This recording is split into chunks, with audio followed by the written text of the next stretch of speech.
Right, Seb, bring us in. Yeah. Right. Give me a sec. I can't wait to do mine. Do you want to go first or second, by the way? I'll go second. No, it's me. I'm doing it. Are you? Yeah. Right. What? Are you actually? I thought you were hosting. No, I hosted last week. Oh, fuck. Are you actually joking? I've written 2 pages of notes on Hitler. No, you haven't, you fucking liar. I'm fucking razzing you, mate. You little cunt.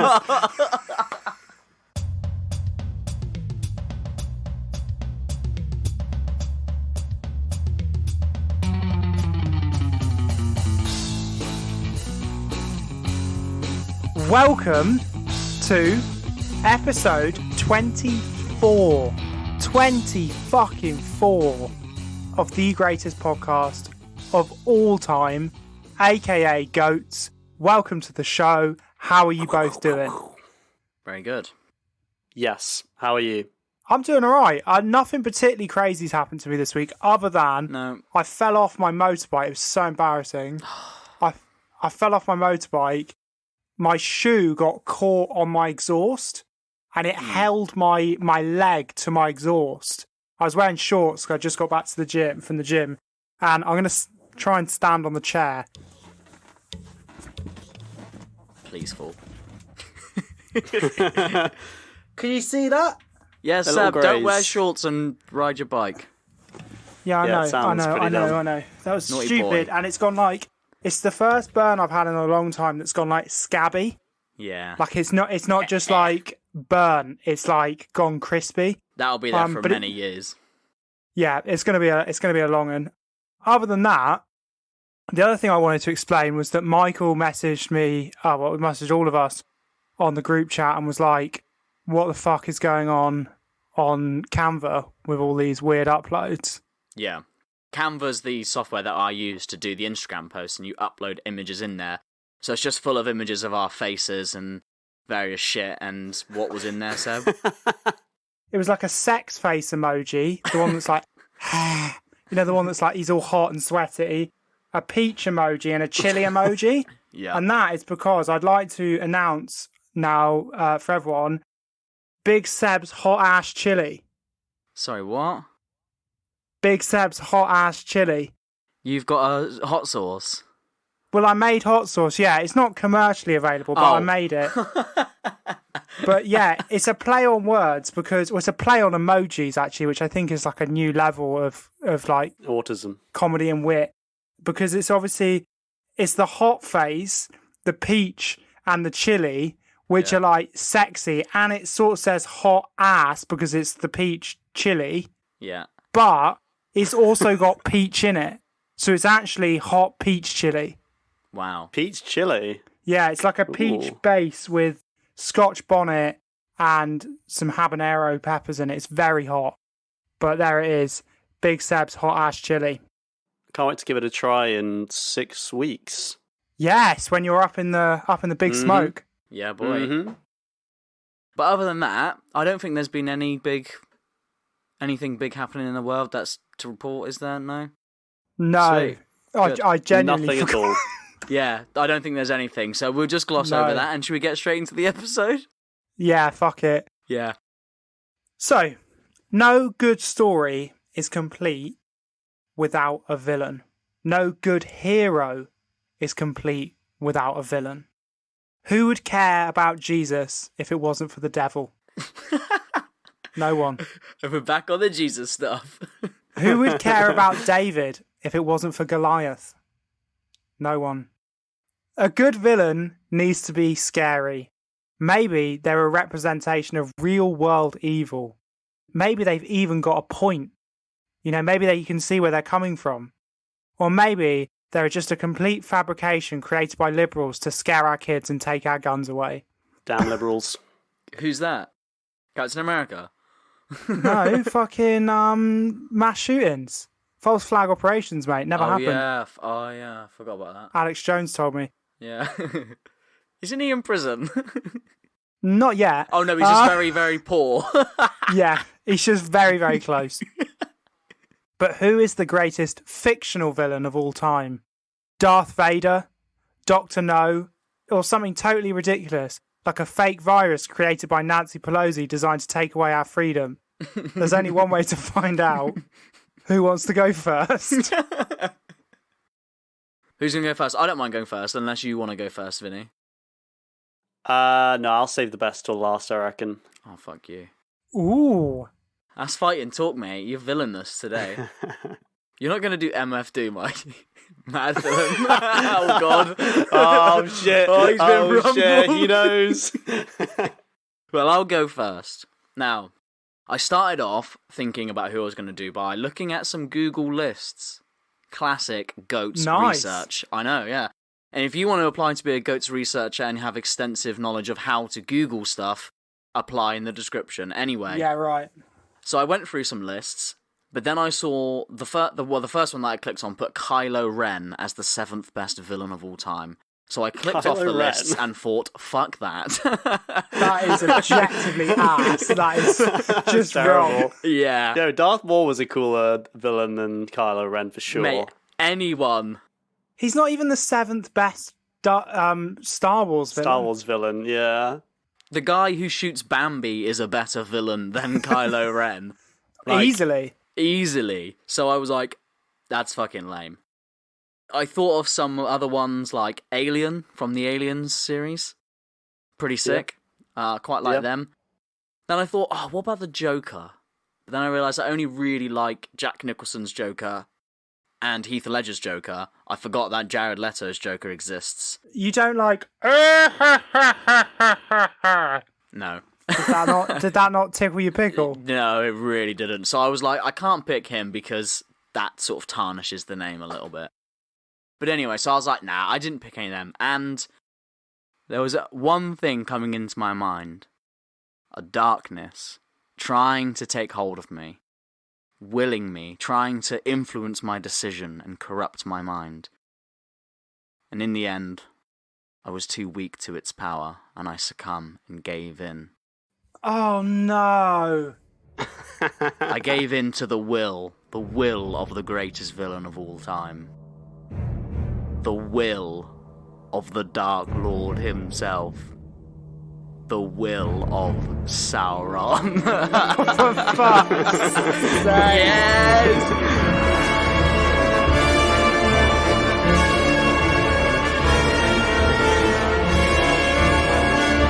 Finally, another Lord of the Rings one that is actually justified, that there's no big mental jump. This makes way more sense than Gandalf, so I'm all ears. Listen, we'll get on to Gandalf a bit later on, as he does play a part in this story of the greatest villain of all time. The most evil, the Dark Lord. Not a Dark Lord, not a villain, he is the Dark Lord. But who is Sauron? Who is he? We all think he's a big flaming eye in the sky who fucking loves jewelry. But who really is he? Well, Sauron is a Maya. What's that? Well, it's going to get a bit nerdy. Well, in the lore of Tolkien's work, there is actually a god above all other beings. There is actually sort of a one god called Eru Ilúvatar, who created everything. And the first things that he created were the gods, the Valar and their servants, the Maya. The Valar are the proper gods, and the Maya are the slightly lesser beings. But they all work together, and Sauron is one of the Maya.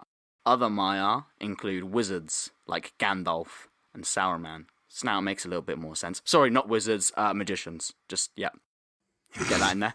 Asterisks. But anyway, to skip a fuck ton of stuff that happens in Middle-earth, thousands of years before The Lord of the Rings, one Valar turned against all the other gods and he created evil, and he was like the first ever Dark Lord. And his name was Melkor, or Morgoth, which is what the race of men referred to him as. He went down to Middle-earth and he became the first Dark Lord and tried to rule over everything. Huge war ensues. The Valar eventually actually intervene, which never, ever, ever happens. And they destroy Morgoth, they banish him to another realm, and half of Middle-earth sinks into the sea as a result of it. So, it was pretty fucking bad. That concludes the first age of Middle-earth. But there was someone left over from that war who went into hiding just before it finished and remained in Middle-earth. Morgoth's right-hand man, Sauron. His chief lieutenant, his top dog, who was now going to be top dog. So, I've gone well off script, so I just need to get back where I am. This was you were doing that just off the dome. You've spoken with that. That's off from the heart. dome. Yeah, that's off the dome. I've written an actual word-for-word script, but I'm not reading it. This was the easiest script ever to write, by the way. I did it in about 20 minutes. So Sauron decides, I'm going to be the top dog. I'm going to be the Dark Lord. In the second age of Middle-earth, I'm going to be the fucking one, mate. Morgoth's gone, and elves, dwarves, men, everybody, they need someone to rule over them, enslave them, kill them, etc., etc. You know what? Hand in the air, I'll do it, don't worry. So, rather than just trying to kill everyone with brute force, Sauron is a little bit different to previous Dark Lords and all darkness around. He is cunning, and he's clever. He's got brains and brawns. So he's not just Darth Vader, who, although, yeah, he might be powerful with the Force, can't actually breathe. You know, he's got everything. So, he thinks up a great plan.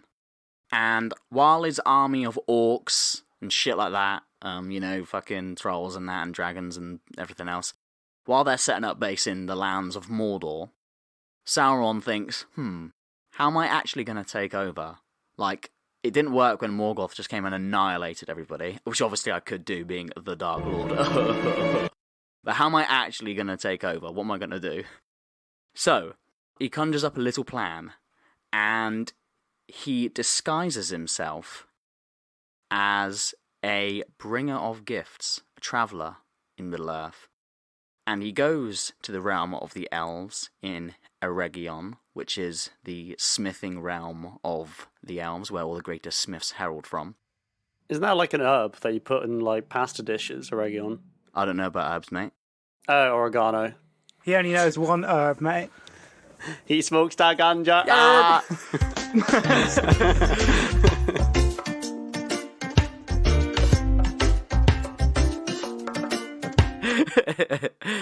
So, he disguises himself, he goes into Eregion as a bringer of gifts, and he befriends someone by the name of Celebrimbor. Now, Celebrimbor is the finest of the elven smiths during the Second Age of Middle-earth, who is grandfather to Feanor, who created the Silmarillions, the greatest jewels of all time in Middle-earth, who Morgoth captured, and thus started the War of Morgoth. Seb, I can see you absolutely dying. What's wrong with you? It's just noise. It's just like Hargadarth and Bargadarth, Smith the Schnargadarth. It's just endless. What are you about? I've never heard anything like it. Listen, so, alright, I'll bring it down a peg then. Alright, so Sauron rocks into Celebrimbor's office. He goes, what's up, son? He says, listen, I'm a bringer of gifts and I've got a great plan. I'm pretty swift with a hammer and a forge as well. Tell you what, let's make some fucking rings, shall we? Celebrimbor goes, raw, yes. So, they make some rings. Is that better, Seb? It's not even close to bad, it's worse. So they make some rings of power. This is the idea, is that they're going to make a bunch of rings, and these rings are going to bestow upon elves, men, and dwarves the power to rule peacefully and, you know, like maintain the world, you know, make sure everything's ticking over nicely and everything else. So they get forging. It takes 90 years, but they forge the rings of power. They forge 9 for men, 7 for dwarves, 3 for elves, and 1 for the Dark Lord. What? Well, nothing. Anyway, so the rings of power are forged, however, in secret. Sauron, he's a tricky little cunt. and he has fooled Celebrimbor, because in secret he has forged his own ring in the fires of Mount Doom. The One Ring. One ring to rule them all. And in that ring he pours all of his evil and malice and most of his own being, and gives that one ring the power to rule all the other rings that they've just created. So he's just told Celebrimbor, make these rings and you'll be able to rule peacefully. But he's just secretly given himself the power to rule over all those other rings, thus enslaving all of Middle-earth. Dun dun dun. Ooh, sneaky bastard. Sneaky bastard. Something interesting. Tolkien died in 1973. Really? Yeah, if you flip that number, so you have 3791. Uh-oh. I don't like where this is going. 3 for the elves, 7 for the dwarves, 9 for the men, 1 for the Dark Lord. Wow, he planned it, didn't he? That is pretty creepy, isn't it? Come on. That's pretty cool. Not That's really. pretty nuts. That's No. pretty nuts. What do you mean, no? No. Anyway, back to Sauron. So he's an evil little shit, and he forged one ring to rule them all. Now, the first thing he did was corrupt the men. The will of men, humans, women as well. I'm saying men, but obviously everybody. The will of the people is very easy to corrupt, and he bent them and twisted them to his evil ways in a heartbeat. And he took the 9 rings and created with them the bearers as Nazgul, ring wraiths, servants to Sauron. Seb, they're the people in the black cloaks that ride the horses and the dragons. Right, I'm with you. They're the bad ones, yeah? The Witch King is their leader. The men fall to Sauron. The dwarves, they don't really join him or rebel. They're sort of in the middle. Dwarves are very stubborn. But their minds are sort of twisted, and they have a bit of a lust for this power that was promised to them. And they end up digging deep into the world, digging for gold, becoming very self-absorbed and stubborn. And that eventually sort of leads to their downfall, because in the end, their digging releases demons like the Balrog of Moria. It invites Smaug into Erebor, who actually devours one of the rings of power from the dwarves. So most of the dwarves' rings of power are either lost, because they just forgot about them, they were consumed by other things, wealth and money and everything else, or they were consumed by dragons and destroyed forever. So, yeah, the dwarves sort of fucked up there. But the elves, they are cunning as well, and Sauron actually underestimated how wise elves can be, because although Celebrimbor was completely duped, Galadriel and Elrond, Seb, Elrond is the guy who is from the Matrix. Right, Agent Smith. I'm with you. Agent Smith, Mr. yes. Anderson. Galadriel and Elrond and Agent Smith, they hide the rings from Sauron so that he can't find them. They are aware of his ruse. They were very suspicious of Sauron even when he was a wandering traveller. And this made Sauron pissed as fuck. He is fuming. He's like, hell nah, hand me the rings. I am the one. I am holding the one ring. You will bow to my power. And they just refuse. But he fucking hates elves, and he wants them to join them the most. So he declares all-out war on the elves. And this is where the opening scene of the first Lord of the Rings film starts. So we've got a lot left to cover, okay? Fuck hell. I got him. We got 10 more hours, baby. He's just going to read the entire fucking, all the books, back to front. So in the final battle of the war, Sauron's winning the war, his orcs and his trolls and everything, they're winning the war quite comfortably. And in the final battle, Sauron is just annihilating people with this powerful ring. He's just absolutely smashing them. And he actually takes on the king of the men, Elendil, and the king of all the elves, Gil-galad, 2v1. 2v1 me, bro. Let's fucking go. And he annihilates them. He lays waste to both of them, smashing Elendil's great sword into 1,000,000 pieces. Decimated. The war is surely over. But nay, actually this time. Why is that so funny? Not the nay. Don't. But nay. But nay. But nay. Fine, milady. But yeah, nah, mate. Isildur, Elendil's son, takes the broken sword of his father. Vinny, do it again. Isildur! And he cuts the finger in the ring from Sauron. And Sauron's physical form is destroyed. Hang on, that's all they had to do. Wait. Isildur takes the ring for himself. And that is it. All thoughts of Sauron are thought to be over. But Sauron won't be defeated that easily. He's not the goat villain for no reason. Because he's still in the ring. Yes, he is still in the ring. So, the story after Isildur takes the ring is fairly well known. The ring betrays Isildur, and you might be thinking, it's just a ring. No. Sauron poured all of his malice and evil hatred into that ring. It is basically the living embodiment of his spirit in that ring. It almost has a mind of its own. It betrays Isildur and is lost for 3,000 years until a being, a small river hobbit. These are hobbits that live out in the wilderness, in the river, by the rivers and fish and stuff, not hobbits that live in the Shire, by the way. Called Smeagol. Finds the ring.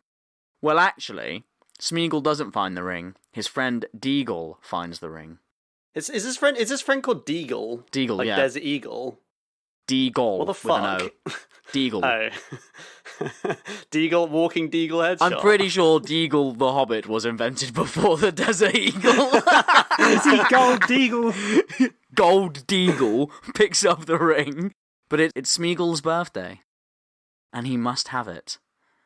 He kills Deagle for the ring, which he then proclaims as his precious. And the ring stays with Smeagol, transforming him into the evil creature known as Gollum for over 300 years. Until a hobbit, walking through the Misty Mountains on his way to rid a mountain of its own of a dragon, stumbles across a ring on the floor and puts it in his pocket. He then riddles with Gollum and asks him, "What have I got in my pocket?" "The One Ring." He tricks Gollum and takes the ring for himself, and Bilbo holds on to the ring for 60 years.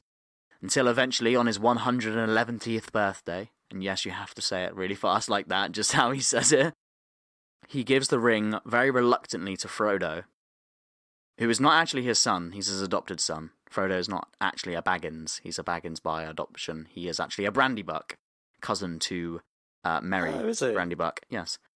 Anyway, like I said, it's very well known. So Bilbo's fucked off, Frodo's got the ring. Why does he give the ring to Frodo? Because Gandalf tells him he has to leave it behind. He can't take his ring with him when he fucks off around gallivanting around, because at this point, like I was about to say, Gandalf, the greatest magician of all time, is very suspicious of the ring, and he thinks he knows what it is. Bearing in mind, it's been lost for 3,000 years. Everyone's forgotten about it. He thinks he knows what it is because of murmurings in Mirkwood, and a necromancer that he battled many years ago has come back. It is in fact the return of the Dark Lord himself, Sauron. Seb's doing a Be Real or something while I'm climaxing Sauron. Fucking asshole. Speaking of the One Ring. Gandalf tells this to Frodo. He says, "Look, mate, this is the score. Sauron's back." Frodo's like, "Who?" He's like, "Sauron, the Dark Lord, and we are fucked, mate. If he gets this ring, you're fucked, I'm fucked, everyone's fucked in the ass. Everyone you know will be killed or enslaved. You thought Genghis Khan was bad. Sauron is a defiler. He's going to annihilate everybody." And he says, "Listen, what you need to do, take your big hairy feet and fucking chuck it in a volcano, basically." Which sounds like a mental plan, and it is a mental plan, because the peril that they are facing is so bad that they have to put all their trust in a lowly hobbit to destroy the One Ring. So, like I said, we're just at the beginning of the Fellowship of the Ring now. To save you, 48 hours worth of explanation, Push comes to shove, Frodo's successful, he throws the ring in the fires of Mordor, and Sauron is finally defeated for the last time. He is gone. Woo! Spoilers. That is the story of Sauron. But why is he the GOAT? Why is he the best villain of all time? Why is he the greatest? Well, here's a bit of honesty. No villain lives forever. If you're going to crown the GOAT villain as the one who was never defeated, will be here forever, because the good guy always wins, the villains always lose. So don't hold that against the Dark Lord. It's written, isn't it? You know, he's got to lose. But I'll tell you what, he gave it a fucking good go. He survived for literally thousands and thousands and thousands of years since the dawn of time, and was only ever finally defeated by a cunty little hobbit that he never suspected. So he gave it a pretty good go at living forever. And even when people thought he was dead, he wasn't. And in fact, it's theorized that the only reason he was defeated was because for one of the first times ever in Middle-earth history, Eru Ilúvatar, God himself, intervened. Let's not forget that Frodo puts the ring on. He is finally succumbed to the will of the ring in the fires of Mount Doom. He doesn't want to throw it in. He wants to become the Dark Lord himself. And had Gollum not been there and bitten his finger off and then fallen, he literally just fall. A bit like how that oil company giant in Russia the other day just fell out of a window and died.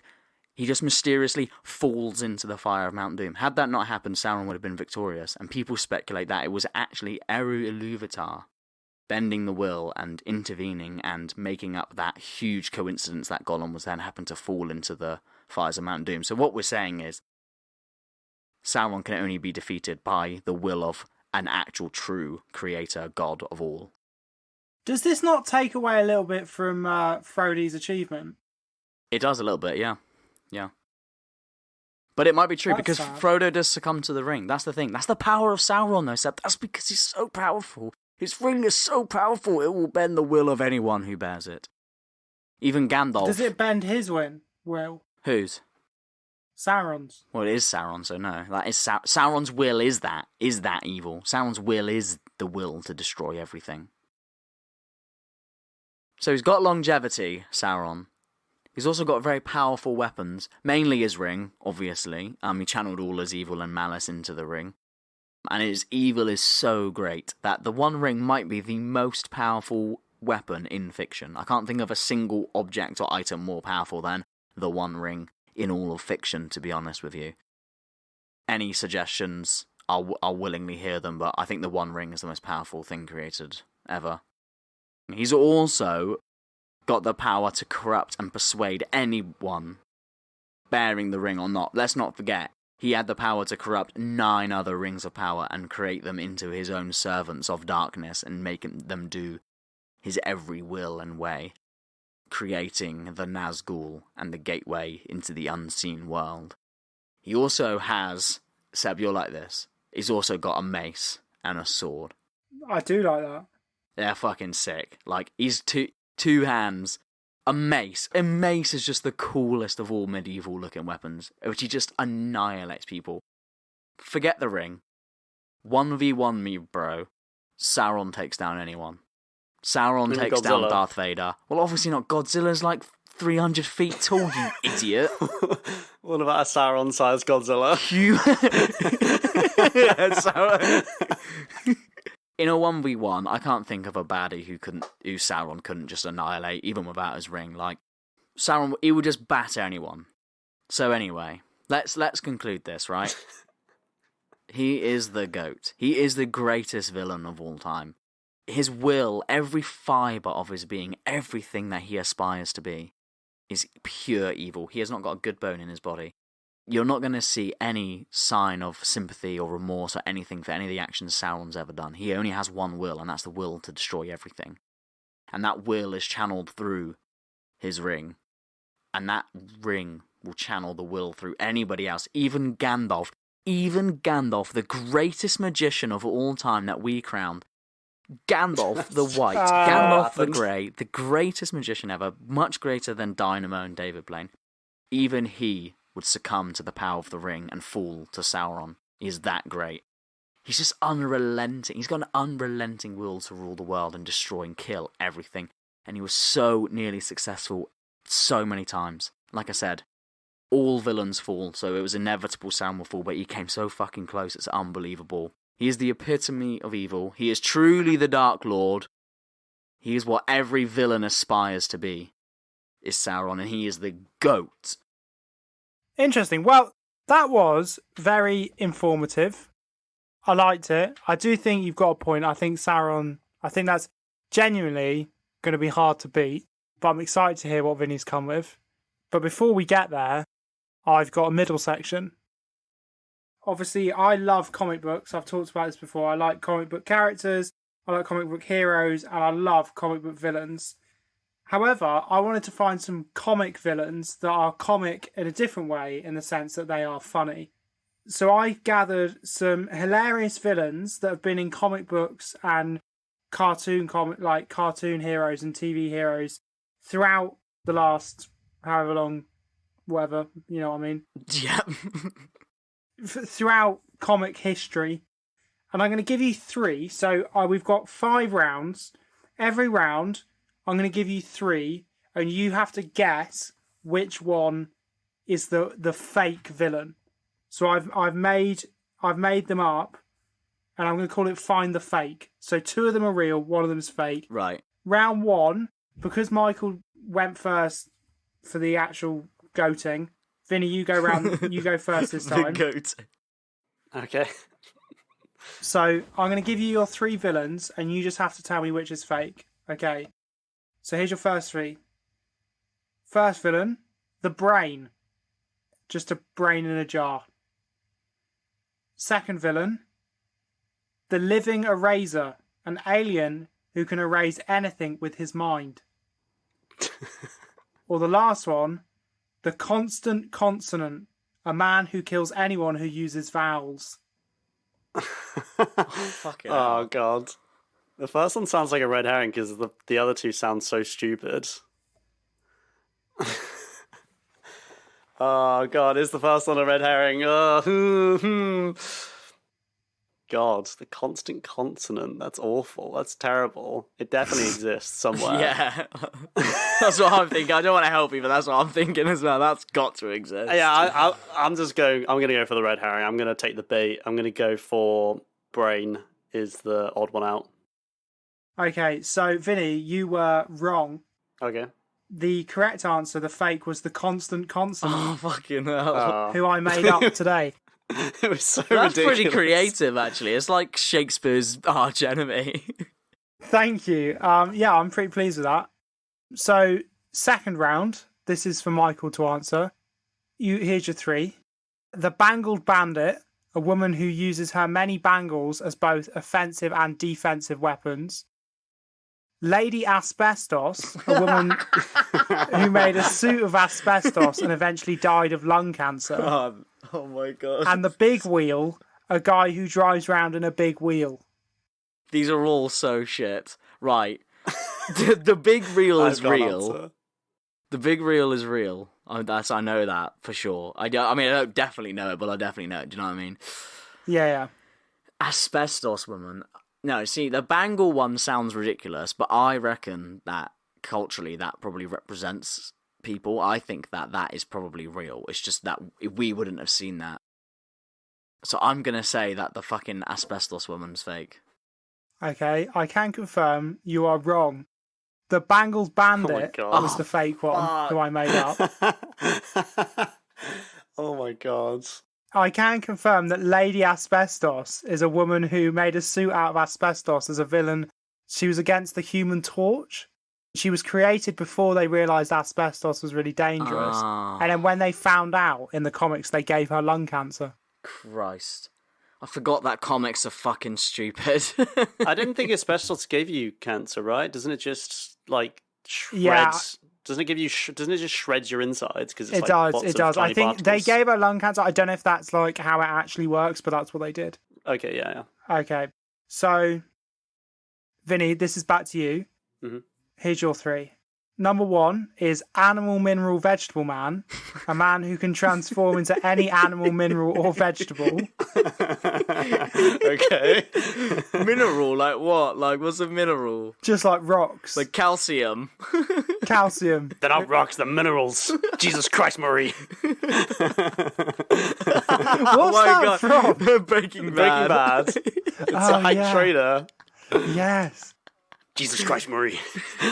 Second one, Calendar Man, a villain who does all his crimes on American national days of holiday and wears a costume to celebrate the holiday. Oh, that's real. You know, he's thoughtful. He's thoughtful. That's Or real. the last one, Dong Man, a man whose head was a giant bell which he could ring to cause havoc.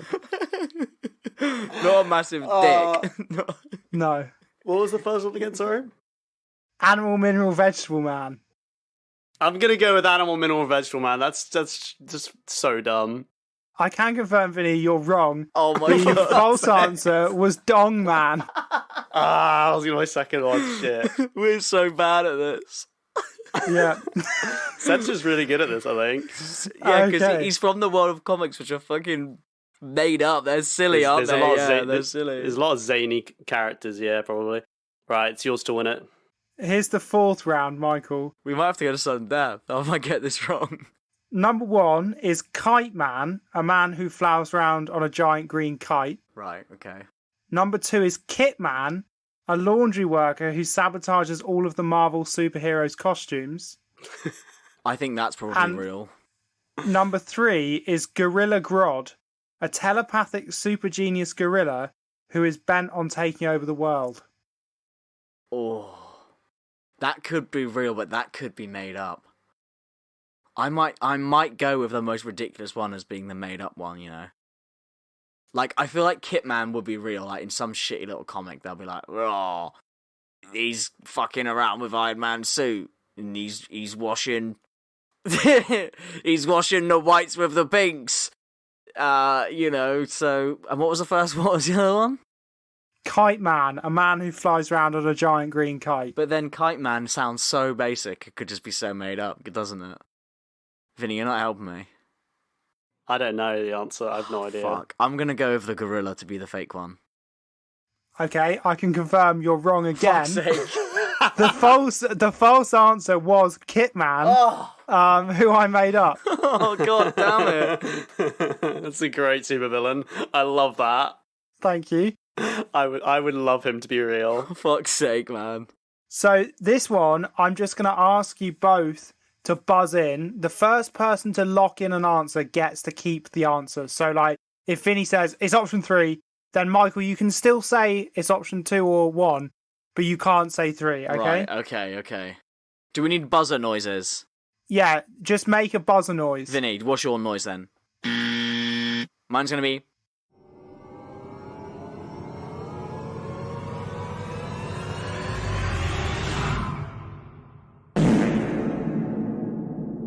Okay. Here's the fifth 3 options. Oh, sorry, my finger slipped. Such a stupid joke. That was a good joke. Oh, that's great. Editor, please edit in some applause. How about new? That's phenomenal. That was so good. Right. The first, the Beard Hunter, a guy with a vengeance against facial hair. 2, the Heckler, a guy with no powers, just quick wit and zany taglines. And 3, the Human Helmet, a woman who has the ability to take any blow to the head. That's my buzzer. My finger didn't slip. I'm going to go with option 2. The Heckler, The heckler. I'm gonna go with option 1 then.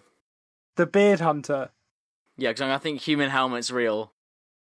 I can confirm that you've both ended the game with 0 points. Fucking hell! Oh my god, no The way! Human Helmet was made up. Really? Oh, we were no. statistically so likely to get the last one as well. We really fucked that so Oh badly. my god, Vinny, we really let the team down. We've just done the first Goats game with no right answers. No, that was that. I think that just goes to show how good it was made. To be Yeah, honest, Seb, as the quiz master. that was fantastic. Thank you. Round thank you. of applause. Well done, son. If you were playing along at home, if you also got no points, your punishment is you have to go and become a patron. Send us a load of money. or just comment on Instagram and say your points or whatever. But yeah, on that note, Vinny, why don't you take us away with your pick for the greatest fictional villain of all time? So there is a true answer to this, and it is, if you've ever seen Avatar: The Last Airbender, it's Prince Zuko. I didn't pick Prince Zuko, though.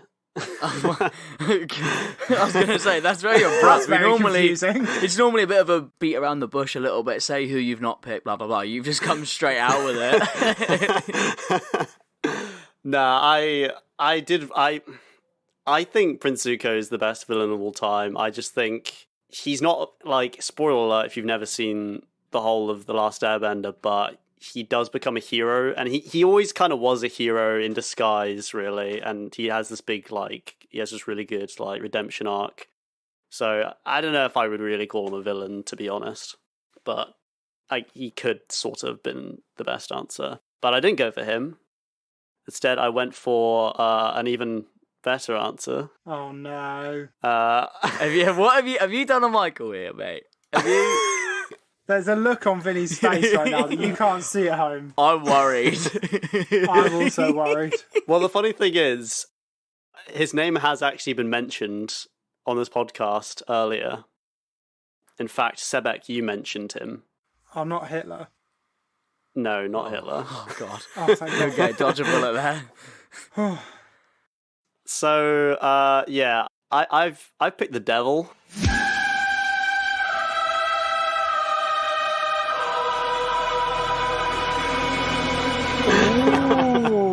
Oh, for fuck's sake. You're a cunt, mate. Yeah, so yeah, You're I a picked the little devil. shit. So yeah, the devil. He is pretty much just the personification of evil. Because of that, it's only natural that he's existed in multiple religions and cultures throughout time and history.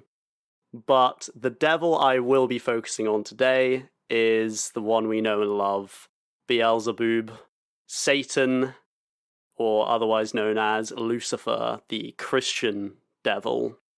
Let me just start about the name Lucifer, because this was a huge part of my research was just trying to decipher the name Lucifer, and I don't know why I went on this weird rabbit hole, but Lucifer had his start in ancient mythology as the name given to the morning star, which is what we call Venus. Like, the planet Venus is the morning star when it rises in the morning.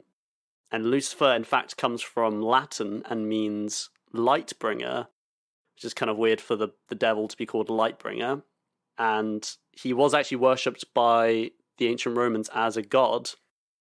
So how this relates to the Christian version of the devil, okay, and I'm honestly still a bit confused, because the problem with a lot of the Bible stuff is there's been so many revisions of the Bible and modifications and edits, and especially translations, which carry with them mistranslations, that researching this stuff was quite tricky, weirdly enough. Yeah, and also, whenever they've translated the Bible, whoever translates it, like, just cuts all the stuff out that they think that people of that era aren't going to believe. Well, they've cut stuff as well, yeah, they've made modifications. So, I remember when I was doing my philosophy A-level that we were told about how, I think it was when they translated it into Hebrew or something, that one of the guys was like, yeah, I think we'll leave the story out where baby Jesus kills a dragon with a sword, and just got rid of it. But since they found, like, those scriptures and stuff. Yeah. Also, even now, there's a lot of the Bible that doesn't get talked about, especially at school and stuff. Like, the Revelations, the last chapter of the last book, is insane. There's like a mega fight between Jesus and the Antichrist. Yeah. It has like a climactic finish, like a Marvel movie, but like people just don't talk about that. Yeah, because it sounds ridiculous. It sounds made up, so they're like, oh, we better not say all that stuff. Yeah, because it hasn't happened yet. Yeah. And so if you say to someone, well, that's definitely gonna happen, it's like, is it? It'd be fucking sick. I'd love to watch that. Oh, be sick, mate. Yeah. Give me a front row ticket. You can really imagine that. What's that Led Zeppelin song that's like, ah? Yeah. And it's like, then fucking huge. Dun. Exactly. It's a big like CGI anime beams and they're like twirling around in the sky. That'd be sick. That would be carry sick. on. So yeah, how does Lucifer relate to the Christian devil? In my research, this is the best solution I could come up with. So in the book of Isaiah, the king of Babylon is condemned in a vision by the prophet Isaiah and is called Hillel bin Shachar, which is the same name given to the morning star. And Okay. Yeah, got it. so the quote is in the book of Isaiah is, and it starts with, "How you have fallen from heaven, morning star, son of the dawn. You have been cast down to the earth, you who once laid low the nations." Then that part of the Bible was linked with a line in Luke 10, which is, the quote is, "I saw Satan fall like lightning from heaven," and was sort of thought to be an allegory for Satan's fall from heaven, thus how Satan is also now called Lucifer, and also why the story of Satan is that he was a fallen angel, and he was an angel at first, and then he had a falling out with God, and he was cast down from the heavens. So yeah, the Bible's quite confusing, to be honest. It's a lot of riddles and a lot of weird interpretations that people have sort of put together, and it's a lot of interpretations. So that's kind of the story of why he's known as the fallen angel and Lucifer and all that stuff. And then later on, it became believed that his actual first ever appearance in the Bible was that of the serpent in the Garden of Eden, who tempts and manipulates Adam and Eve to eat from the tree of knowledge and good and evil. And of course, Adam and Eve are seduced by the devil, and as a result, humans ever since have been born both with free will, but also have all been born with sin. So everyone is born with sin, and it's only with baptizing in which this sin is cleansed. Who would win in a fight, Jesus or Sauron? Sauron. Jesus. Yeah, Sauron would stomp him, wouldn't he? Yeah, Jesus. Just get his mace and just smash Jesus it could, to like- pieces. He can like get like one like melon or like one like boulder or something, and then like make it into 5,000 boulders. Or No, he whatever. couldn't. There's like, no evidence does of him crazy doing shit like that. You just throw bare bread You at can him. walk on water. What's Sauron gonna do? Just drown. Nah, Jesus' powers are whack. Yeah, Like they are Moses, whack. he's the fucking bad bitch in the Bible. Moses did some insane He's shit. like flying around like fucking Thor, chopping mountains in half with his bare hands, all this shit. And Jesus is like, "Oh, do you guys want some fish?" Moses is like, Was it Moses who was talking to God, and God said, "If you really love me, sacrifice, like murder your only son or something"? And he was like, "Yep, I'm gonna do it." And he like was just about to do it, and God was like, "No, it was just a test." And he was like, "Cheers, God." he tries to kill 3 of them as well. He's like, "Kill one of your sons." And he's like, and he just goes down just into like, his "Yep, no questions asked. Pick up the knife. my I'll fucking do it." Yeah, he's a Just an beast, insane man. man. Moses fucking rocks. Anyway, back to the devil. Yeah, you need to carry on, Vinny. We're distracting you. So Like after when God, Moses jumps, it like leaves a crater in the earth. when he does press ups, he doesn't press himself up and down. He presses the earth up and down. Oh my god, yeah, like you know, like when you see like in like an anime movie, like when he jumps, he leaves a crater and then he Yeah. like breaks the sound barrier as he flies Yeah. through the air. So after the Garden of Eden, the devil would show up periodically in the Bible to mess with humans and tempt them into his dark ways. Like a cameo. Yeah, just sort Like, of come and- oh, devil's in this episode. Oh! Yeah. the crowd cheers, yeah. He really started upping the ante in the New Testament as he would follow Jesus and his pals around in an attempt to sway him to the dark side, like a cartoon supervillain. And yes, you did describe it just like that, Selleck. The funny thing is, in the Bible, the devil is never actually described as a single entity. He's more so like a force in which he manipulates people and creatures to do his bidding. And he never was even the ruler of hell, which is funnily enough. But how this all plays in is that in the early 14th century, an Italian poet named Dante Alighieri published a narrative poem called Divine Comedy, just barely a year before his death. Divine Comedy is the story about somebody who dies and their soul then travels through the afterlife, through hell, through purgatory, before finally ending up in paradise right at the end. And it's the story about like reaching God through all the turmoil or whatever. Is that Dante's Inferno? Yes, so it's split into 3 parts, and the first part is the widely known one. It's Dante's Inferno. And before Dante's Inferno, from what I could gather, hell was more seen as a sort of purgatory where if you sinned a lot and you sinned too much to get into heaven, when you died, you wouldn't get into heaven. You would just sort of wander the earth aimlessly forever. So Dante's Inferno is where hell was fully imagined as the fiery and endlessly horrifying landscape in which we know it today to be. And Dante also imagined hell to be ruled over by the fallen angel himself, Lucifer, because originally it was all just a thing like Satan was just sort of on earth. It was never like he was in hell. But now according to Dante, he's the ruler of hell. And he was even imagined having a physical form, and he was pictured as a grotesque winged creature with 3 faces, each chewing a sinner whose wings blew freezing cold winds throughout hell's domain. And Dante's Inferno was so popular that the church decided to adopt this new imagining of hell as to scare the Christian people of the Middle Ages into being good little boys and good little girls. And I think it worked, because by the end of the Middle Ages, the devil actually had a physical form in the eyes of the people. And this physical form is the physical form we think of when you think of the devil today. So this horned, trident-wielding figure with hooves for feet and a big long tail. Later on, during the 16th and 17th centuries, fear of the devil became so widespread that it was at least partially responsible for the witchcraft hysteria of Europe and New England, and caused hundreds of real-life deaths to take place, innocent deaths to take place. And I'm not sure if I ever mentioned this on the podcast, but there is an interesting fact that there's an interesting idea that a big part of how the Salem witch trials and a lot of that witch hysteria happened is because historians think that the wheat they had gone off, and it produces, when gone off wheat produces something called ergot, I think.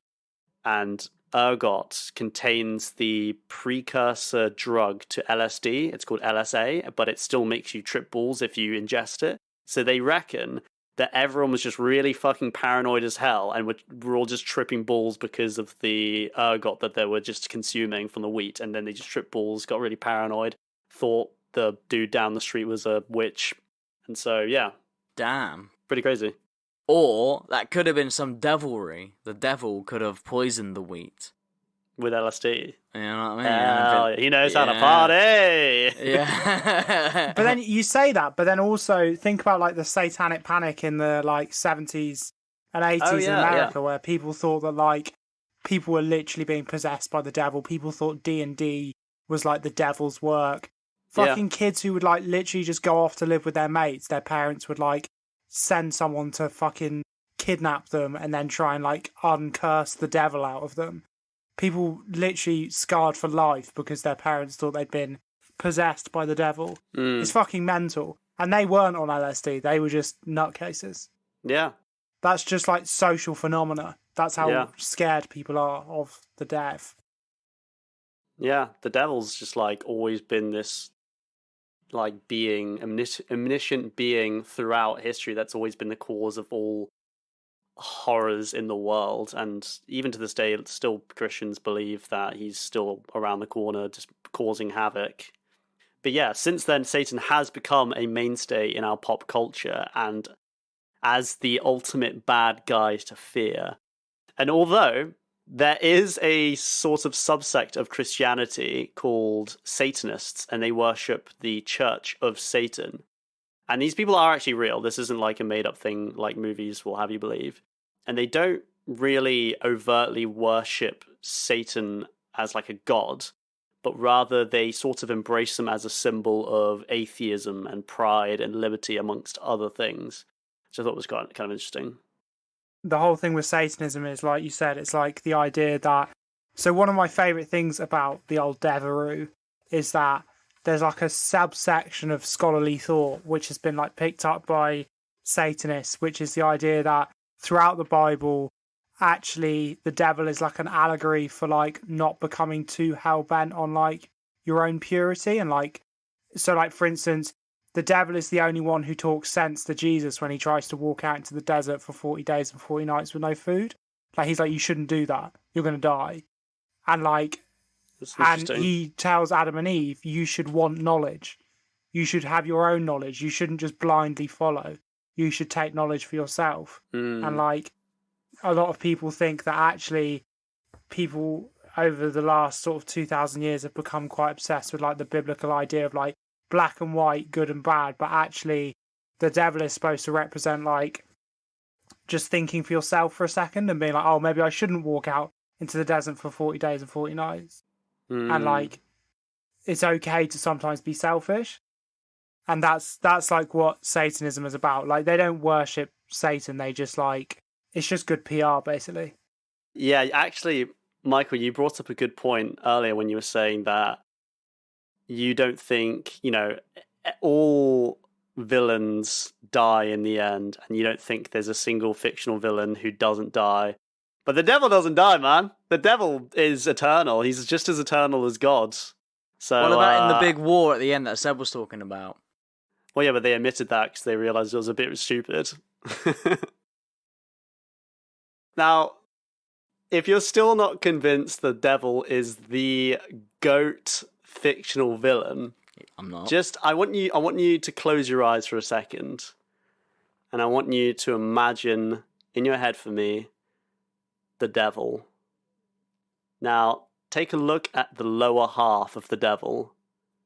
Are they not the legs of an actual goat? I rest my case. Fucking hell. Oh my god, that's your point. That's your ending. Bro, he's got goat legs. He calls he's the goat. Oh my goodness. I can't believe you just ended with that. He's got goat legs. He's got like goat eyes as well, I think, as well. I don't know. Holy shit. Oh my god. Well, that was two phenomenal arguments. Genuinely.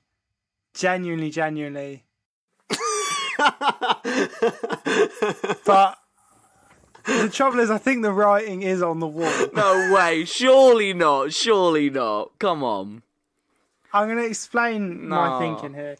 I will say it's really close. It is genuinely really close. Really close. I like Sauron. I think he has a good narrative arc. I like his plan. I like a villain with a good plan. And I think Sauron's plan is clever and it's sneaky. I think the only thing that I'll say it now, I said it before and I'll say it again, he lets himself down because he has no purpose. He's not relatable. You don't look at Sauron and think he's got a point.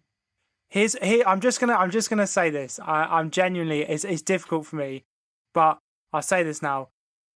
On a purely objective basis, Sauron is a more evil villain. He is a more villainous villain than the devil. But I would say the devil, and it's difficult, and I still don't actually know which way I'm going to sway on this. You're hearing me work this out in my head. The devil, in his current iteration in pop culture and in the current understanding of the Bible, is a more complete villain who does have several purposes and does do things where you're like, oh, yeah, fair play. But he's still bad. He's still the villain. But he's like kind of got a bit of good in him. And I think that's what makes a really great villain is like, and someone who I would have probably picked if I'd been writing this is, you know, like Moriarty in the Sherlock Holmes books, where like Moriarty has like he's like playing a game. He just wants to enjoy himself. And he feels like him and Sherlock Holmes like play this game together. One would not exist without the other. I'm really rambling because I'm genuinely quite on the fence. I've come to a decision. The greatest fictional villain of all time is the devil.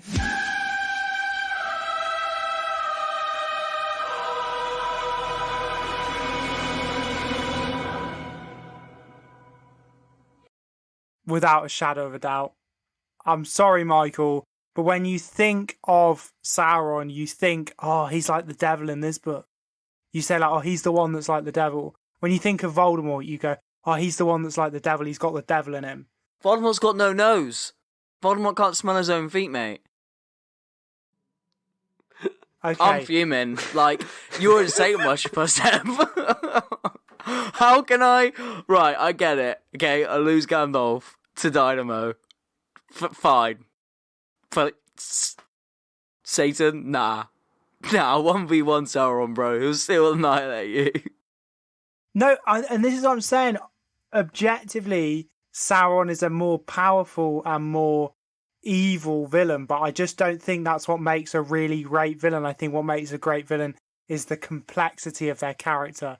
I think the devil is the ultimate complex character because he even has I was about to say in the books, like I was talking about, like in the books, in the Bible, he has like a relationship with Jesus where he's trying to save Jesus. That's good. That's like that's not the greatest evil villain. I know, but he's still the devil. Like, it's like he's trying to help, but he's bad. So he will never help in the right way.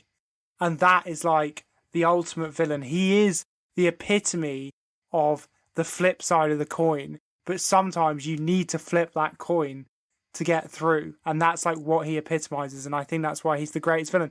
And he just is like, when you say, think of a villain, you think of the devil. No, you don't. Every villain is just a rewriting of the devil. He's of the darkness, of the evil, of the temptation. The thing that sealed it as well is when you kept talking about the temptation of the ring. And there's a lot of tempting goes on in the Bible. And I just think it just is. The greatest villain of all time is the devil. Right, Vinny, do your fucking acceptance speech. Let's get this over with. I'd like to thank my fans, my parents for raising me. I couldn't have done without your mum. And I'd like to thank Sebek for handing me this award of GOAT Villain. And also, I'd like to thank the devil himself. The devil, where are you? You in the... Come up here, devil, come up here. You got to share this award with me.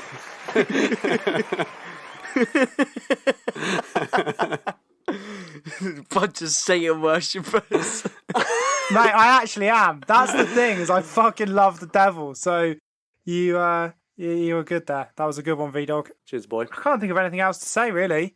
Thanks for listening, everyone. Big up the devil. Do you know what I've been thinking? I think we should do hoodies, but that's a separate issue. I think we should like design some merch, like rather than just like slap our logo on it, like make something a bit sick that people would want to wear. But I don't know. I also think we should hire out a village hall and do a live show. So what do I know? Fucking message the Instagram if you want a hoodie or us to rent out a village hall. Thank you for listening. Thank you to all the patrons, all 5 of you now who've been repping the show and allow us to like pay for Hindenburg and all the other shit that we use to make this. Please tell your mates. Please. Please tell your mates. No, but go on. Tell a mate. Fucking helps the show out. You know, the devil works hard, but we work harder, baby. See you next week. Love you, bye. Love you, bye. Fuck you, Vinny. Love you, bye.